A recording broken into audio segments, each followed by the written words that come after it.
guarantee our OFWs eking out a living overseas. This is bigger than Duterte. This is about our dignity as Filipinos. Ngayon pa lang ito nangyari sa buong kasaysayan ng Pilipinas. Pero paano kung mauulit? Paano kung sa susunod, ibang Pilipino naman, ang kinaladkad papalabas? The Senate will seek answers, and if there is indeed wrongdoing, we will make certain to put up safeguards so this never happens again. We are not here to fight, least of all, to fight each other. We are here to find the truth. Because a country that does not demand answers will always be at the mercy of those who dictate the questions. Ang hustisyang ipinapataw ng dayuhan ay hindi hustisya. Ito ay pang-aalipin. Ito ay pagkontrol. At mga kababayan ko, hindi tayo alipin. Tayo ay Pilipino. At kung Pilipino ka, hindi mo kailanman isusuko ang iyong kapwang Pilipino. Hindi mo isusuko ang iyong pagiging Pilipino. We call on Senator Bongo, who also has a preliminary statement. Good day, Madam Chair, distinguished colleagues, to the resource persons present in this hearing. Ang pangunahing tanong ko po sa hearing na ito, paano at bakit tayo umabot sa ganitong sitwasyon? Meron naman tayong umiiral na hustisya sa bansa, meron naman tayong sariling mga batas at korte. Bakit pinayagan po ng gobyerno na nakipin po ang isang Pilipino sa sarili nating bayan? Sabi nga ng mga nakakarami, too late the hero. Kaya kung anuman ang lumabas sa hearing na ito, si dating Pangulong Duterte ay ngayon nasa The Hague na po, Netherlands na po. Ano bang pwede pang magawa? I respect the initiative of this committee to hold the Senate inquiry. Bagamat nirespeto natin ang pagdinig na ito, sinasabi ko rin po ang aking mga hinanakit na parang too late na po. Walang problema sa akin mag-hearing kahit araw-araw po. Pero ang tanong, may babalik niyo pa ba si Tatay Digong? Yan ang tinatawag ko na too late the hero na po. Useless lahat ng hearing na ito kung hindi na po may babalik si Tatay Digong. Kung kaya, pakiusap ko lang, kung kaya niyo po siyang dalahin doon in less than 1 day, sa loob po ng 13 na oras, dapat kaya niyo rin po siyang ibalik dito sa lalong madaling panahon. Dahil nangungulila po ang Pilipino at hindi kayang tanggapin ang nangyari sa kanya. Bilang isang mambabatas, nandun ako sa NAIA nung lumapag ang eroplanong sinasakyan ni dating Pangulong Duterte. Hindi po ako pinayagang makapasok. Kasama ko po ang kanyang mga doktor dahil may scheduled medical check-up po siya sa March 12. You may check the records po. Importante masiguro ang kanyang kalusugan dahil 80 years old na po ang dating Pangulo. Pero mukhang hindi ito naisaalang-alang po ng otoridad dahil hindi siya pinayagan na mapunta sa ospital ni hindi nadala ang kanyang mga medisina. Alam niyo po, ako ang nagpapadala ng medisina niya sa bahay niya. Linggo-linggo po yan. Dahil yan po ang pinangako ko sa kanya noon, bagamat hindi na po siya nakikialam sa akin sa politika. Pero sa kanyang medical, ay yan ang pinangako ko sa kanya na hindi ko siya pababayaan habang buhay. 27 po ang kanyang gamot. Sana po'y maibigay rin ang kinakailangang gamot at medical attention sa kanya habang nasa ibang bansa. Dahil karapatan naman po ito ng bawat tao. Constitutional right po natin yan. Sanay po siya na merong nurse, sanay po siya na may doktor na nag-aasikaso sa kanya. Naikwento nga sa akin ni Atty. Mejaldea na noong unang bumisita siya sa detention cell ay nakapaa siya dahil hindi po na naipasok ang kanyang mga gamit. Alam niyo, hirap na nga siya magmedyas. Hindi na niya kayang magmedyas mag-isa. At ngayon, it took Atty. Mejaldea several days bago maipasok yung mga kagamitan na kailangan ni Tatay Digong. Mahirap talaga ang kanyang sitwasyon ngayon na nakadetain. Sa unang pagharap ni dating Pangulong Duterte sa ICC, napansin natin iba po ang kanyang pananalita. Marahil ito ang estado ng kanyang kalusugan. Sa totoo lang po, several times na po naobserbahan ko yan noon.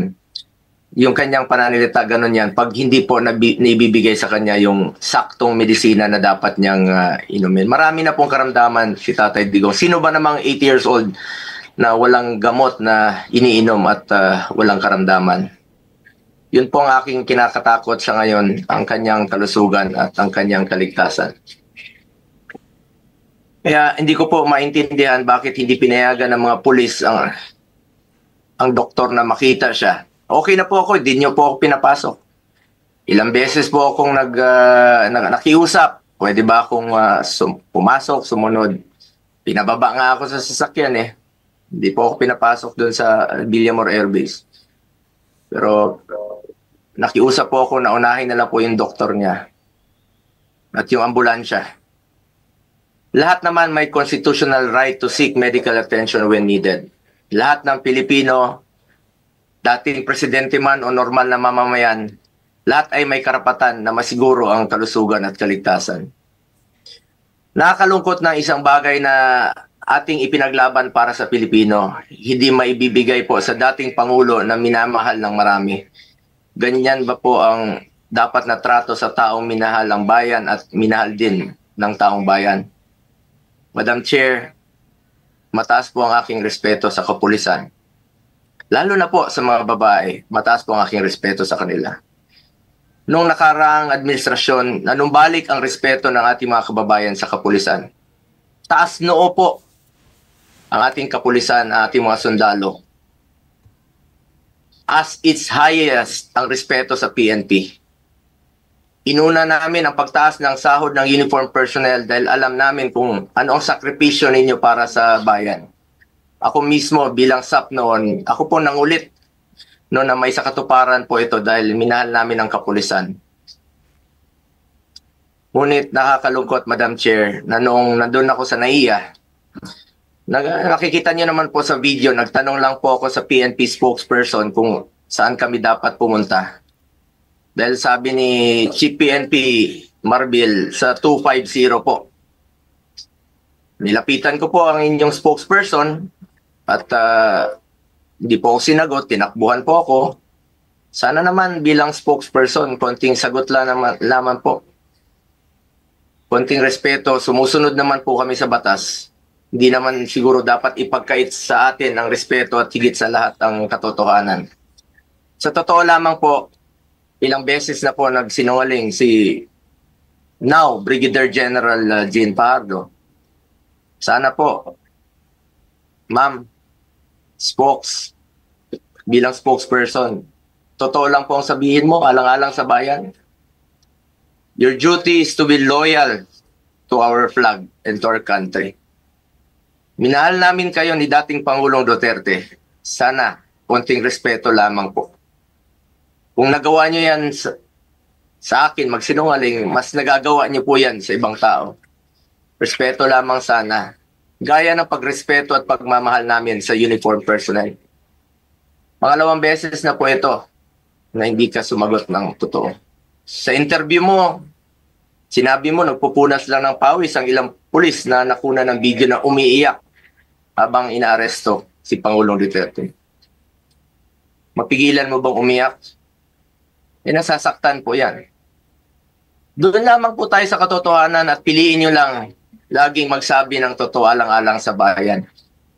We must always entrust our loyalty to the Filipinos, to our flag, and to our country. Di naman po parating sinasabi ni dating Pangulong Duterte sa inyo. Just be loyal to our country and to our flag.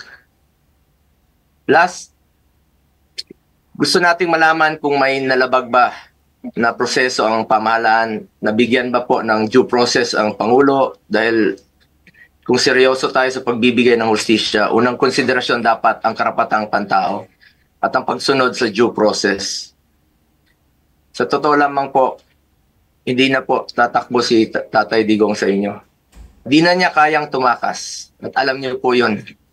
Di na niya kaya kayong takbuhan. Dahil hirap na nga siya maglakad, nagsusungkod na nga lang po siya.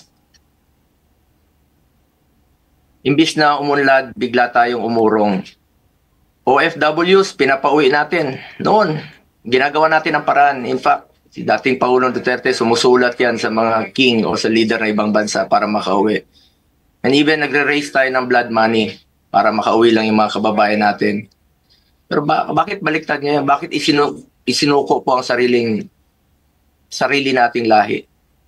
Hindi ko lubusang matanggap na siya ay nililiti sa ibang bansa gayong siya ay isang Pilipino.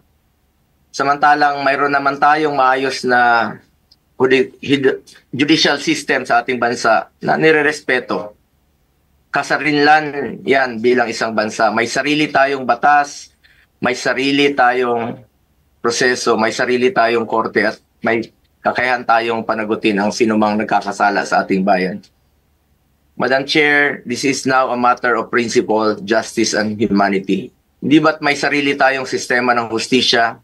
Kapag may Pilipinong nagkasala, dapat tayo po ang husga. We must protect our citizens and we must stand as one. Dagdag pa dito, Madam Chair, mula noon hanggang ngayon, naninindigan naman po si Solicitor General Minardo Guevara na walang jurisdiction ng ICC sa ating bansa.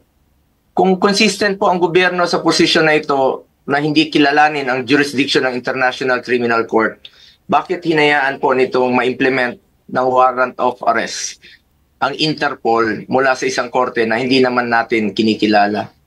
Kung wala naman talagang jurisdiction at may warrant of arrest ang Interpol o ICC, sana binigyan muna ng pagkakataon ng gobyerno through the proper authority like judicial court na i-verify o suriin ang validity ng arrest sa warrant. Ang issue na ito ay hindi lamang para kay Pangulong Duterte. Ito ay mahalagang usapin sa soberanya ng Pilipinas ang nakataya dito. Alang-alang sa ating mga bayaning nagbuwis ng buhay upang makamit lang ang ating kalayaan. Alang-alang sa ating ngayon na patuloy na inaalagaan ng ating soberanya upang ang ating mga anak at mga anak na ang ating mga anak ay mamumuhay ng isang bansa na malaya at nirerespeto ng ibang bansa. Ang bawat Pilipino, mataas o mababa man ang katayuan sa buhay, dapat may gobyernong masasandalan na hindi siya pababayaan. Former president man o hindi, karapatan yan, lalo na po pagdating sa kanyang kalusugan, kaligtasan at buhay. Sa huli, bagamat andon si Tatay Digong na buong tapang na hinaharap ang kasong isinampa sa kanya, tulad ng kanyang paulit-ulit na ipinangako, napakasakit po sa dibdib na pagkatapos niya isakripisyo ang kanyang sarili para sa kinabukasan ng ating mga anak at ng bawat Pilipino, ni isang Pilipino ay hindi huhusga sa kanya. Imbis na ibigay sa Pilipino ang paghusga sa mga ginawa ni dating Pangulong Duterte na paglaban sa droga at kriminalidad, sadly, hindi po ganun ang nangyari. Sabi ko nga, para sa akin, Pilipino po ang dapat humusga sa totoong sitwasyon sa bansa. Kung mas nakakalakad na po ba ang ating mga anak noong panahon niya, hindi po nasasaktan, hindi nababastos. Kayo po ang humusga. Pilipino po ang dapat humusga. Minahal tayo ni Tatay Digong. Ginawa niya po ang lahat para sa bayan. Tanda na po siya. Ayaw na nga niyang tumakbong presidente. Pero ginawa niya po ito dahil yan po ang kanyang sinumpaang tungkulin para sa mga kababayan natin Pilipino. Pero ngayon, hindi lang si Tatay Digong ang inialay at ipinamigay ng ating sariling kababayan. Mistur lang inialay at ipinamigay din ito ang karapatan ng Pilipino na husgahan ang ating sariling kababayan at magdesisyon kung ano ang mas makakabuti sa ating bayan. As I said, March 11 was indeed the saddest day in our history. Sana po,